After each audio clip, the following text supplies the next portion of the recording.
Assalamualaikum warahmatullahi wabarakatuh. Hamdan wa syukran lillahi wassalatu wassalamu ala rasulillah alladzi man la nabiyya ba'dah. Allahumma shalli ala Muhammad wa ala ali Muhammad. Saudara-saudaraku seiman seakhirah dimanapun berada, dalam kesempatan ini kita bahas dulu ini tentang dukun dan peramal ini yang saat ini sedang viral di dunia maya ini, tentang perseteruan antara seorang ahli sulap ya, yang menyebut dengan pesulap merah dengan beberapa ya kita bilang paranormal atau dukun atau orang pintar yang ada di negeri tercinta ini. Saudara-saudaraku sekalian, sebelum kita lebih jauh membahas tentang dukun dan peramal secara konsep Islam ini, perlu kita ketahui bahwa rancangan undang-undang KUHP, Kitab Undang-Undang Hukum Pidana ya, saat ini yang sedang digodok sudah beberapa tahun ini, belum diketok oleh DPR RI. Itu di rancangan itu memang sudah disebutkan dulu juga tentang pidana terhadap yang menyebut namanya dukun. Itu di RUU itu di pasal 252 itu yang menyebutkan tentang adanya penawaran untuk melakukan apakah pengobatan, santet dan sebagainya yang ditawarkan oleh seseorang, ini akan bisa dihukum dengan 1 tahun 6 bulan penjara.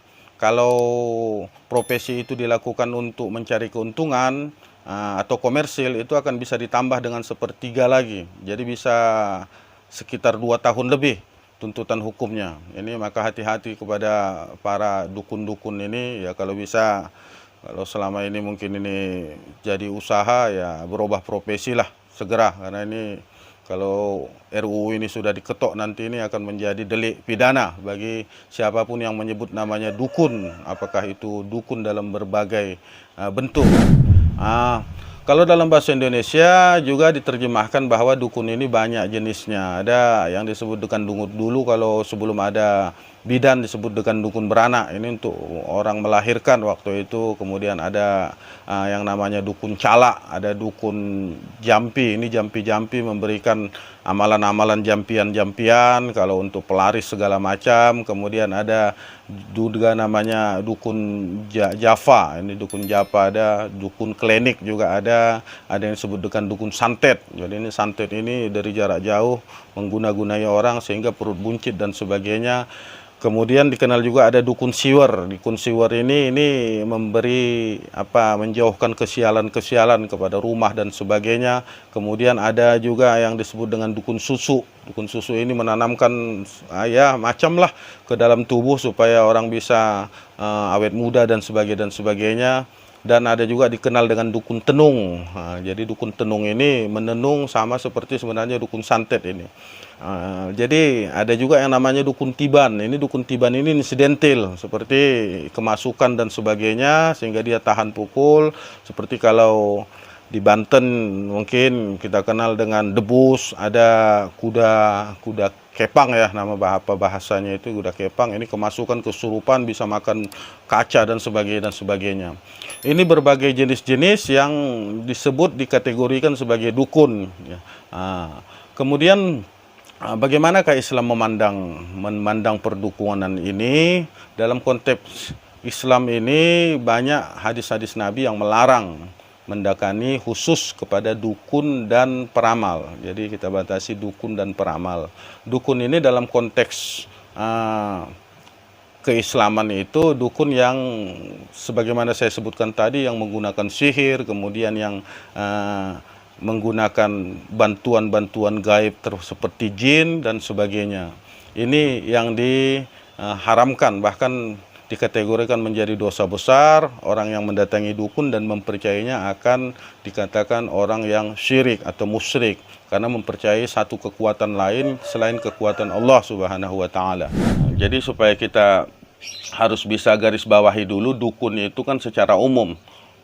Kalau dalam bahasa Indonesia juga penterjemahan terhadap dukun ini banyak. Ada dukun beranak, juga disebut dukun beranak. Ada dukun calak, ada dukun jampi. Ini jampi-jampi ini membuat guna-guna. Ada dukun tiban. Kalau dukun tiban ini istilahnya tiba-tiba kemasukan, tiba-tiba mendapatkan kekuatan dan sebagainya, seperti mungkin nanti kalau kita kenal dengan Debus, dengan Jalan Kepang dan sebagainya. Kemudian ada Java, kemudian ada Klenik, dukun Klenik namanya. Dukun Klenik ini dukun-dukun mistik juga. Ada dukun santet. Jadi banyak sebenarnya terjemahan dari dukun ini. Dukun santet ini yang dipercaya bisa mengirimkan penyakit dari jarak jauh. Kemudian ada dukun siwer. Dukun siwer ini menghilangkan kesialan-kesialan. Ada dukun susu. Dukun susu ini memasukkan benda-benda ke tubuh dan sebagainya. Dan ada lagi dukun tenung. Dukun tenung ini. Jadi santet juga, dukun santet, dukun tenung ini hampir bersamaan. Jadi yang mana sebenarnya dukun yang diharamkan atau dikategorikan dosa besar sebagaimana surah An-Nisa ayat 48. Perlu kita ketahui saudara-saudara sekalian bahwa di dalam Al-Quran secara persis menyebutkan tentang dukun ini memang tidak ada letter let, tapi ada beberapa surah, beberapa ayat yang menyebutkan ini tentang dukun ini, tentang kerjasama manusia dengan makhluk-makhluk gaib. Sebelum kita kaji secara mendalam tentang dukun dan segala permasalahannya ini, perlu kita garis bawahi dulu bahwa di awal-awal surah Al-Quran itu, tepatnya di awal Al-Baqarah itu, Alif Lam Mim Dzalikal Kitabu la Raiba Fihi Hudal lil Muttaqin. Alladzina yu'minuna bil ghaib. Jadi di ayat 3 ini disebutkan Allah orang-orang yang beriman dan mempercayai atau meyakini yang gaib. Apakah yang gaib itu? Allah itu gaib, malaikat itu adalah gaib, hari akhirat itu adalah gaib, qada baik dan qada buruk itu juga adalah gaib. Jin, bangsa jin, setan, iblis, inilah adalah hal-hal yang gaib yang Allah menerjemahkan, termasuk juga ruh manusia itu juga adalah yang gaib. Yas'alunaka 'anir ruh Qulir ruhu min amri rabbik. Ketika orang menanyakan ruh, ya Muhammad, kepadamu katakanlah bahwa urusan ruh ini adalah yang gaib, ini urusan Allah Subhanahu wa taala. Bahkan di surah An-Naml 65 Allah tegas-tegas mengatakan qul la ya'lamu man fis samawati wal ardi ghaiba illallah. Katakan ya Muhammad bahwa kalian tidak akan mengetahui apa-apa yang gaib ya di langit dan bumi ini kecuali itu adalah ilmu Allah. Kembali kita kepada pembahasan dukun ini. Dalam Al-Quran disebutkan bahwa dukun-dukun ini umumnya berdekatan dengan para jin. Karena perlu kita ketahui yang gaib-gaib itu apa, termasuk juga jin, iblis dan sebagainya. Dan ini bangsa jin ini menurut dari hampir seluruh ulama diciptakan sebelum Adam diciptakan. Kenapa? Karena ini juga diceritakan ketika penciptaan Adam di surah Al-Baqarah ayat 30 itu, 30, 31 dan seterusnya itu, wa idza qala rabbuka lil malaikati inni ja'ilun fil ardi khalifah qalu. Dan ketika Allah ingin menciptakan Adam itu, para malaikat qalu ataj'alu fiha may yufsidu fiha wa yasfiku dima wa nahnu nusabbihu bihamdika wa nuqaddisu lak qala inni a'lamu ma la ta'lamun. Jadi ketika ingin diciptakan Adam itu, para malaikat agak nyeletuklah bahasanya, padahal malaikat ini tidak pernah mendebat, tidak pernah menolak apa yang akan direncanakan atau dilakukan oleh Allah. Tapi dalam konteks penciptaan Adam ini, malaikat akan nyeletuk. Qalu ataj'alu fiha may yufsidu fiha wa yasfikud dima. Akankah kau ciptakan satu makhluk nanti yang akan membuat kerusakan di muka bumi ini? Sebagian ahli tafsir menerjemahkan ini bahwa malaikat itu pernah memiliki pengalaman. Kalau dia tidak punya pengalaman, dia tidak akan menyatakan. Gimana dia mengatakan Adam akan membuat kerusakan di muka bumi, makhluk ini akan membuat perusakan kalau dia tidak punya experience atau pengalaman. Maka sebagian besar ahli tafsir mengatakan bahwa sebelum Adam ini diciptakan, bahwa bumi alam ini di bumi ini telah ada satu makhluk yang disebut jin. Bangsa jin ini kemudian membuat kerusakan karena ilmu pengetahuan yang begitu tinggi dan sebagainya. Dia membuat fahsya wal munkar di muka bumi ini sehingga menyeletuklah malaikat. Akankah kau ciptakan lagi satu makhluk yang nanti mungkin akan seperti bangsa-bangsa jin ini? Itulah kajian-kajian para ahli tafsir sehingga malaikat itu menyebutkan qalu ataj'alu fiha, apakah akan kau ciptakan lagi makhluk yang akan membuat fahsya. Ini juga hadis Nabi ada yang diriwayatkan oleh Imam Muslim ya, tepatnya di 2230 ini disebutkan dalam syarah Muslim ini, yang artinya kira-kira barang siapa yang mendatangi dukun atau peramal, ya, kita garis bawahi, siapa yang mendatangi dukun atau peramal lalu ia membenarkannya, maka berarti ia telah kufur pada Al-Quran yang diturunkan kepada Muhammad SAW. Kemudian di hadis riwayat Muslim juga di 537 ada disebutkan bahwa jangan kalian mendatangi peramal, dukun dan peramal ya. Kita harus garis bawahi dulu sebagaimana etimologi kita di awal tadi, ini dukun ya dan peramal. Tentang jin ini sebenarnya dari awal penciptaannya dikelompokkan kepada bangsa setan, bangsa iblis. Tidak berjisim. Kenapa kita katakan dikelompokkan? Karena mereka sama-sama diciptakan dari api.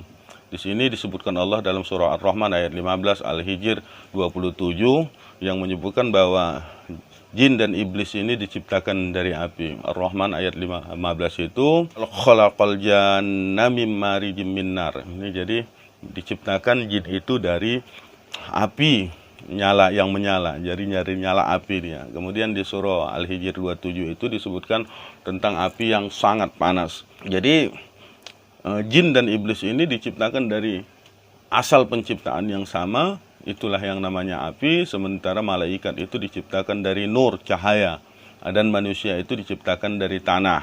Inilah asal mula asal ketika iblis tidak mau bersujud kepada manusia ketika diperintah Allah untuk bersujud. Wa qulna lil malaikati isjudu li adama fasajadu. Malaikat sujud illa iblis, kecuali iblis. Bagaimanakah sebenarnya dosa mendatangi dukun dan peramal ini? Ulama hampir sependapat bahwa dengan mendatangi dukun dan peramal ini dan kita mempercayainya, ini merupakan dosa besar dan bisa dikategorikan syirik. Dan syirik ini sepakat ulama adalah dosa yang tidak bisa diampuni. Tapi sesudah itu ketika dia betul-betul taubatan nasuha, kemudian istighfar, kemudian mohon ampun dan sebagainya, apakah boleh diampuni? Intinya tidak ada dosa di dunia ini yang berhubungan dengan Allah itu tidak terampuni, terkecuali dosa yang memang tidak bisa diampuni itu adalah dosa yang berkaitan dengan hubungan dengan makhluk, hutang piutang, menzolimi dan sebagainya. Dan ini diceritakan ketika selesainya perang Badar, ketika sahabat-sahabat yang syahid ini dikuburkan, satu sahabat mengatakan, ya Rasul, bagaimana diampunikah dosa mereka ini? Diampuni, kata Nabi, terkecuali hutang. Jadi hutang itu tidak akan bisa diampuni walaupun mati syahid sekalipun. Nanti akan kita bahas dalam sesi berikutnya. Intinya pada kesempatan ini kita bahas dulu tentang dukun dan peramal ini. Jadi orang yang mendatangi dukun dan peramal ini dikategorikan kepada orang yang dosa syirik. Kenapa dosa syirik? Karena ini akan menimbulkan rentetan dosa-dosa lanjutan. Misalnya ketika didatangi dukun, Pak Dukun tolong dulu ini ada motor hilang di depan rumah. Ketika peramal ini mengatakan, ya ini yang mencuri adalah tetangga rumahmu, misalnya. Apakah ini benar atau tidak? Dan ini pasti akan menimbulkan fitnah. Kenapa? Ini sudah dukun yang sifatnya meramal, kan gitu. Dan kita mempercayainya, ya sudah. Dan ini menjadi dosa yang sangat besar karena menimbulkan fitnah kepada kita semua. Kemudian mungkin juga mendatangi dukun-dukun ini menggunakan santet dan sebagainya. Sekarang yang jadi pertanyaan kepada kita, benarkah sebenarnya dukun-dukun ini memiliki kekuatan-kekuatan atau kemampuan seperti itu? Jawabannya benar kalau dukun itu memang memuja jin dan iblis. Itu tidak ada yang bohong, walaupun mungkin si pesulap merah ini menemukan ada beberapa dukun-dukun yang menurut beliau itu tidak benar, berbohong atau mendustai atau menggunakan alat-alat yang sebenarnya tidak digunakan oleh dukun yang sebenarnya, dan itu. Tapi adakah dukun-dukun ini, ahli sihir ini, ahli santet ini, peramal ini? Ada. Sejak zaman Rasul. Kalau ini tidak ada, tidak akan mungkin dilarang Rasul secara persis. Ini ada. Bahkan ada satu kisah hadis yang memang agak lemah. Bilal bin Rabah itu pernah di satu waktu mengambilkan air dari satu sumur kepada Rasulullah, dan beliau menjumpai satu makhluk di sana, manusia, bentuk manusia yang sempat berkelahi menurut Bilal itu dengan manusia yang dekat sumur ini, dan kalahlah sampai dia membunuh penjaga sumur itu, dan dia bawa air kepada Rasul. Singkat cerita, Rasul bilang itu adalah jin, coba datangi lagi. Ketika dia datangi di dekat sumur itu, ternyata di sumur benar sudah hilang, tidak ada lagi mati orang yang dia bunuh tadi. Artinya tentang dukun dan segala macam jenisnya ini, apakah ada, dan sebagian besar dukun yang dilarang menurut Islam itu adalah dukun-dukun yang menggunakan kekuatan-kekuatan gaib, bahkan ada yang berteman dengan para jin dan para jin. Dan ini disebutkan di surah Al-Jin. Ada satu surah itu surah Al-Jin dalam Al-Quran. Di surah Al-Jin ayat 6 itu ada satu ayat di sana bahwa yang artinya begini, bahwa ada beberapa orang laki-laki itu yang mendatangi laki-laki dari bangsa jin itu, tapi itu malah menambah bagi mereka yang mendatangi jin-jin laki-laki ini adalah menambah kebohongan demi kebohongan. Kenapa demikian? Karena memang jin ini juga ada jin kafir dan jin muslim. Kenapa? Karena kita sudah mengetahui dalam surah Al-Jariyat ayat 56, "Wa ma khalaqtul jinna wal insa illa liya'budun." Dan tidak aku ciptakan, kata Allah, jin dan manusia. Jadi jin dan manusia ini illa liya'budun, kecuali untuk mengabdi, beribadah, menyembahku. Jadi sebenarnya bangsa jin dan manusia ini adalah bangsa yang memang hidup dan harus mempertanggungjawabkan kehidupannya. Apakah mereka mati? Mati.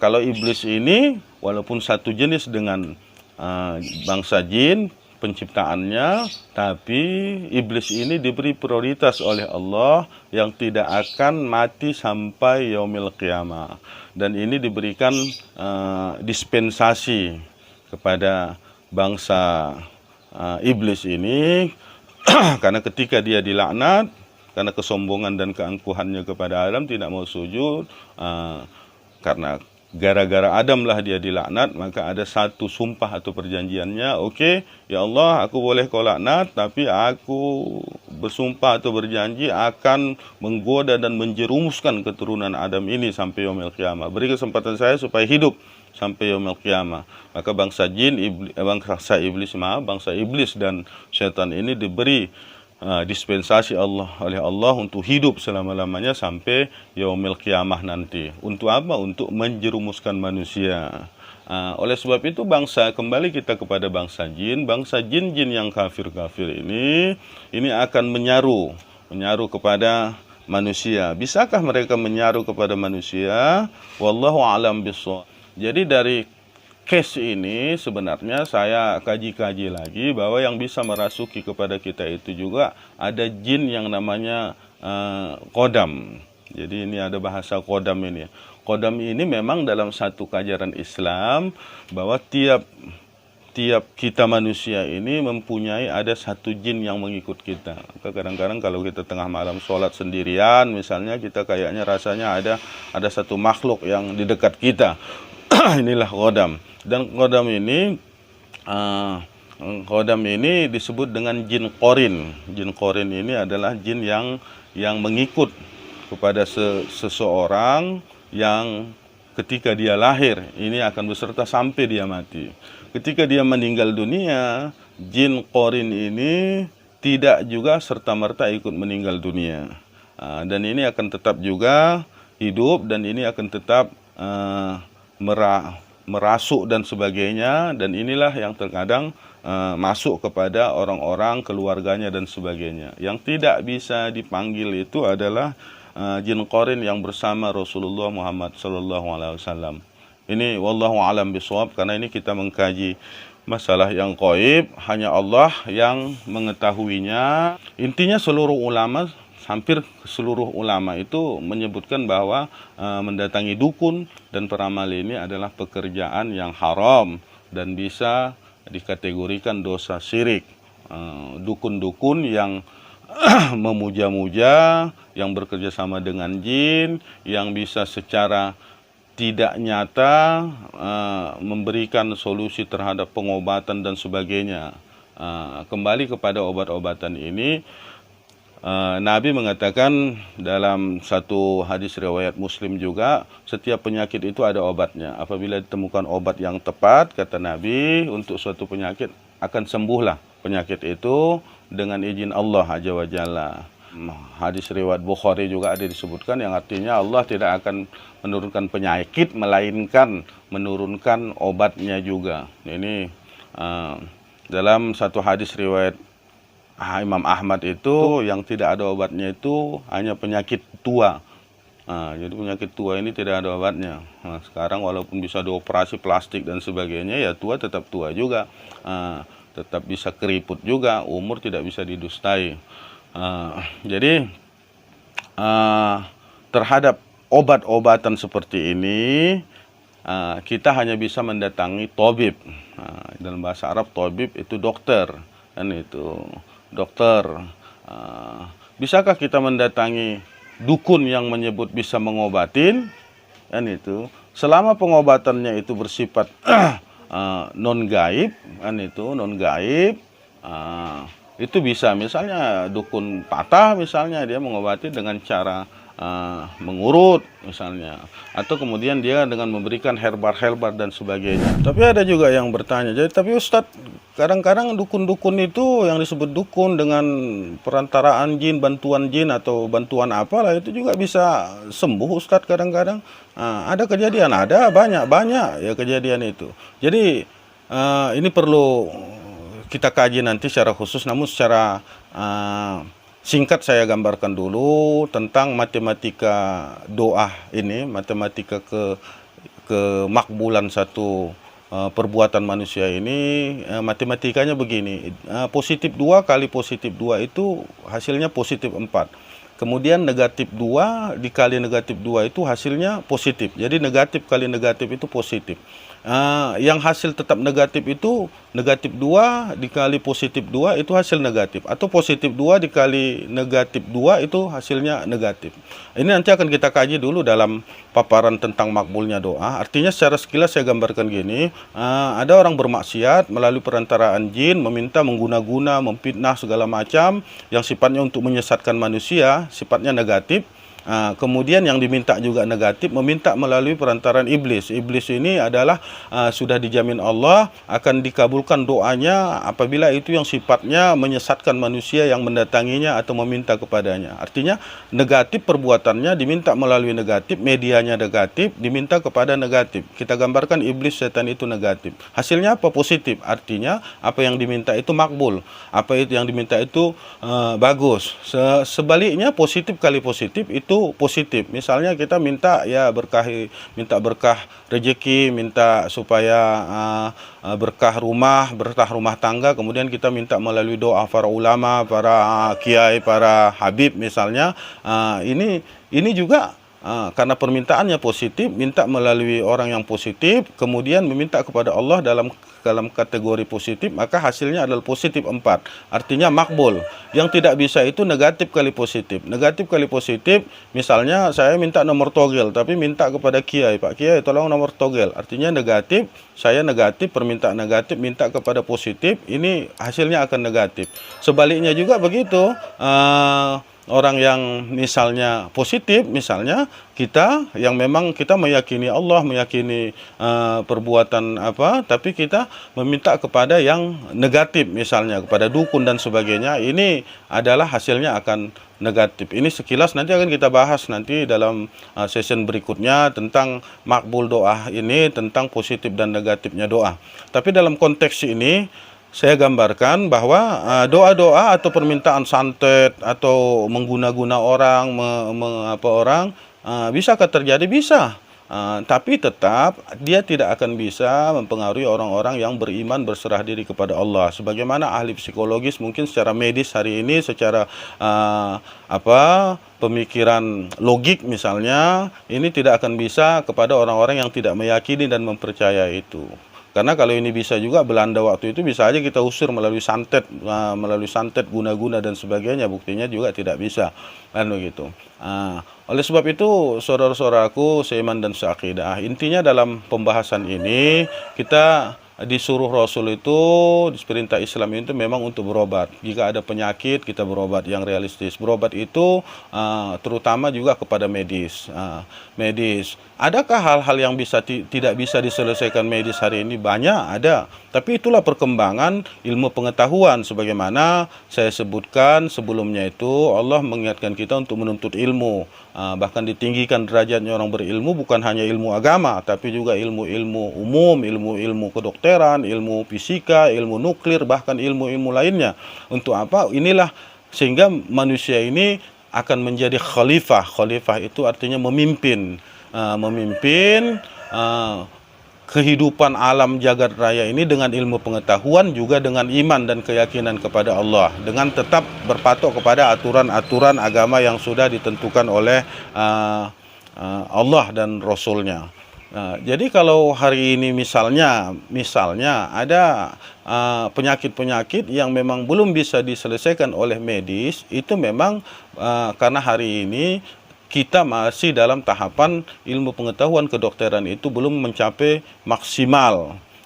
Dan ini sebenarnya pengaruh dari ketidakmampuan medis kita dari dulu di Indonesia ini, sehingga timbullah alternatif. Misalnya saya kasihkan contoh seperti penyakit TBC misalnya. Penyakit TBC ini dulu kalau orang muntah darah itu dianggap, oh ini kena guna-guna bos, ini kena guna-guna, ini makan racun, ini makanya muntah. Padahal sekarang itu sudah ada obatnya. Misalnya penyakit hernia, misalnya turun perut, waktu itu wah ini kena guna-guna, kena turun alat kelaminnya dan sebagainya. Kenapa itu muncul? Karena memang iftek ilmu pengetahuan kita waktu itu belum sampai ke puncak hari ini misalnya. Walaupun hari ini juga belum sebagai puncak kemampuan manusia yang dijamin Allah sebagai khalifah ini. Khalifah dalam artian ini karena memiliki kelebihan, memiliki akal yang diberikan Allah itu untuk menerjemahkan, bahkan menyusuri langit dan jagat raya ini juga dijanjikan Allah dalam surah Ar-Rahman itu, ya ma'syaral jin nistata'tum an tampuzu min aqtaris samawati wal ardh fampuzu la tampuzuna illa bisultan. Wahai jin dan manusia, kamu tidak akan bisa mengitari langit bumi ini. Artinya sekarang sudah ada jet dan sebagainya, ada pesawat antariksa. Kamu tidak akan bisa terkecuali dengan sultan. Sultan ini diterjemahkan adalah iftek, ilmu pengetahuan teknologi. Jadi banyak sebenarnya ilmu-ilmu pengetahuan teknologi itu akan memecahkan permasalahan-permasalahan yang selama ini menjadi khurafat. Khurafat ini adalah satu yang gaib, satu kesyirikan dan sebagainya, sehingga kita mempercayainya dengan kekuatan-kekuatan jin. Padahal dalam surah Al-Jin ayat 6 itu sebagian saya sebutkan, banyak laki-laki kita yang meminta kepada jin, tapi akhirnya akan menambah bagi mereka itu ketakutan. Ketakutan ini perpecahan, pertikaian dan sebagainya. Saya kira ini aja dulu dalam bahasan kita dalam kesempatan ini tentang masalah dukun dan segala permasalahannya ini, intinya kepada kita semua bahwa berobatlah, berobatlah secara Ahlus Sunnah wal Jamaah, artinya ada ikhtiar di sana secara medis. Kenapa? Karena memang kita dianjurkan memang berobat. Tapi kalau kita berobat, apakah penyakit ini, itu dan sebagainya kepada yang namanya dalam tanda petik alternatif, apalagi dia nanti memberikan ramuan-ramuan yang tidak logis lah, misalnya sambil bakar kemenyan dan sebagainya, jangan kita percaya ini. Kita hanya percaya kepada Allah. Dan perlu saya ingatkan kepada kita semua, tidak ada musibah, penyakit dan penderitaan yang kita alami kecuali kita sabar, dan itu akan mengampunkan dosa-dosa kita yang telah lalu. Jadi kadang-kadang Allah memberikan kepada kita penyakit, kesusahan dan sebagainya, sebagaimana ada satu hadis dari Aisyah radhiyallahu anha, bahwa tidak ada satu penyakit pun, kata Rasul itu, yang kalau kita sabar menerimanya akan menjadi pengampun terhadap dosa-dosa kita. Wallahu a'lam bishawab. Nasrun minallahi wa fathun qarib wa basyiril mu'minin. Wassalamualaikum warahmatullahi wabarakatuh.